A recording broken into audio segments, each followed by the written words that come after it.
Good morning! For today's video ay gagawa tayo ng mulberry flavor na puto. So, ito yung ating finished product. Pinakita ko lang yung loob. Napakalambot. Ayan. So, ito yung nagawa natin na mulberry flavor na puto. May puno kasi kami ng mulberry dito. Gagamit ako ng 1 cup. Ng fresh na mulberry, kakapitas ko lang yan. Then 2 cups ng all-purpose flour at 3/4 cup ng white sugar. Nilagay ko na po dyan lahat at nilalagay ko naman yung 2 tablespoon ng baking powder. Maglalagay din tayo dito ng isang balot ng Bear Brand na powder milk. Yan, 33 grams ang isang sachet ng powder milk na yan. Pwede mo namang dagdagan kung marami kang pambili.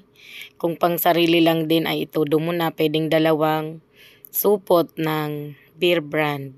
Pwede mo ring i-replace yung water nito ng evap. Naglagay ako dyan ng 1 pirasong itlog. Kahit anong size, XL, large, or jumbo, pwede po. At maglalagay ako ng 3 tablespoon ng cooking oil. Palm oil lang po ang gamit ko. Pwede kang gumamit ng melted margarine or melted butter. Yan, haluin muna natin. At maglalagay ako dito ng 1 cup na, shinake ko na po yan, blender ko, yung mulberry na yan. So, bali 1 cup siya kasi nilagyan ko yun ng konting tubig. Mag-a-add pa rin po tayo dito ng water, 1 cup. Or 1 and 1/4 cup, pwede pa din. Nagdagdag pa ako dyan ng kunting tubig. Ayan, 1 and 1/4 cup ng tubig ay okay na po. Then, haluin na natin. Napakaganda ng kulay, mulberry siya. Nagkulay talaga yung kulay ng mulberry. Haluin lang nating mabuti. So, yung pagkaka-blender ko ng mulberry ay talagang medyo may tira-tira na hindi masyadong pino. Kaya sasalain ko po ang mixture natin para naman hindi sumama yung mga buo-buo pa na mulberry. Ayan, salain ko lang. So, ayan, hanggat sa maubos na magpino ang ating mixture.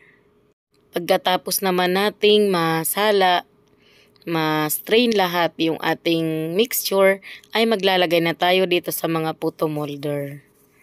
So, ang gamit ko po ay medium size na puto molder. At sa mixture po na ginawa nating ito, ay nakagawa po ako ng 34 pieces na medium size na puto. Sa bawat isang molder po ay nilalagyan ko siya ng 2 tablespoon nitong ating mixture. So, puno talaga siya sa 2 tablespoon, ganun.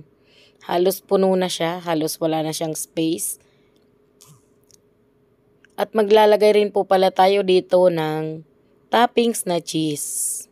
So, yung cheese natin na nabili ngayon ay yung cheese na pwede nang isabay sa pag-i-steam ng ating puto. May mga cheese po kasi na hindi pwedeng isabay kasi nalulusaw talaga siya, yung mga Eden cheese. Yun yung masarap na cheese na inilalagay 2 minutes before maluto ang puto. Pero po yung nabili ko po ay big time na product siya ng CDO.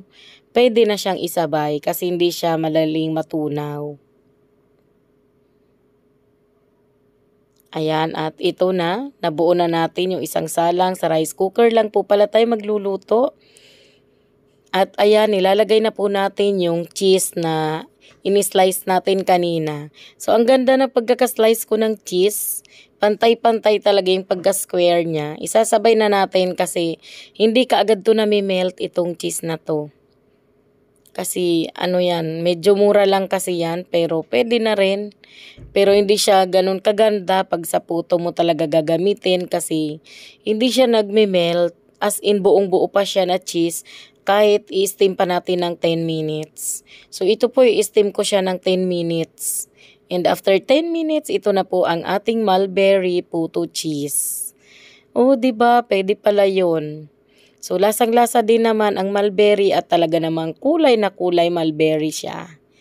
So, perfect din naman yung alsa ng puto natin. So, basta ano lang, tama lang talaga yung mga ingredients, lalo na yung yung ating baking powder, lagi pong perfect.